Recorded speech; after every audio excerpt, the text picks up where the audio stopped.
దైవం మానవ రూపంలో అవతరించి ఈ లోకంలో అన్నట్లుగా మనిషి రూపంలో ఉంటే భగవంతుడు సాయిబాబా అని నమ్ముతారు. శాంతి స్వరూపుడైన సాయినాథుడు భక్తుల పాలిట పెన్నెదిగా భావిస్తారు. అలాంటి సాయినాథుణ్ణి కొలిచిన వారికి కష్టాలన్నీ తీరి సకల శుభాలు చేకూరుతాయని, కోరుకున్న కోరికలన్నీ నెరవేరుతాయి అని భక్తులు నమ్ముతారు. ప్రపంచంలోనే మొట్టమొదటి సాయిబాబా ఆలయం నిర్మించింది ఇక్కడే.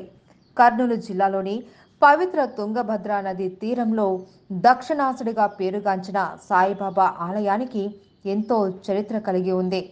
1949లో కర్నూలు జిల్లాకు చెందిన సాయిబాబా భక్తుడు కె వీరాస్వామి అనే భక్తుడికి సాయిబాబా కలలో ప్రత్యక్షమై తనను పూజించాలి అని కోరగా, అప్పుడు వీరాస్వామి అనే భక్తుడు తనకున్నటువంటి బస్సులు యావదాస్తిని మొత్తం అమ్మి కర్నూలు పట్టణంలోని కొండారెడ్డి బ్రిడ్జ్ సమీపంలో ఉన్న తుంగభద్ర నది తీరంలో ప్రపంచంలో ఎక్కడా లేని విధంగా నక్షత్రాకారంలో సాయిబాబా ఆలయాన్ని నిర్మించి పాలరాయితో తయారైనటువంటి సాయిబాబా విగ్రహ ప్రతిష్టను చేశారట.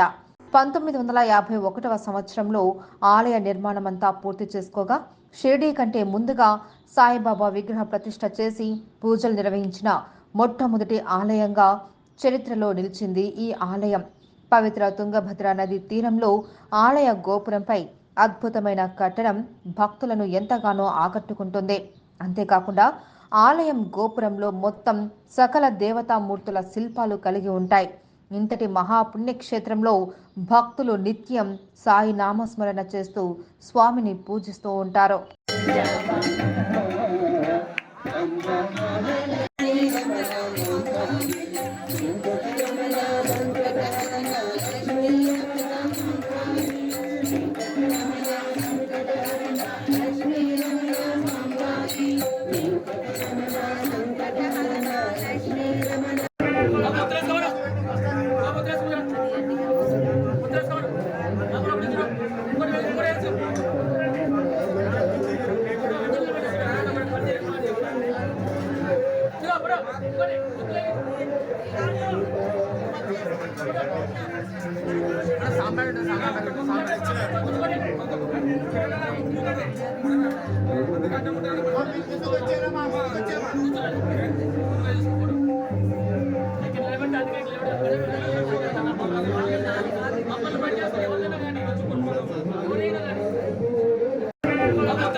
సాంబార్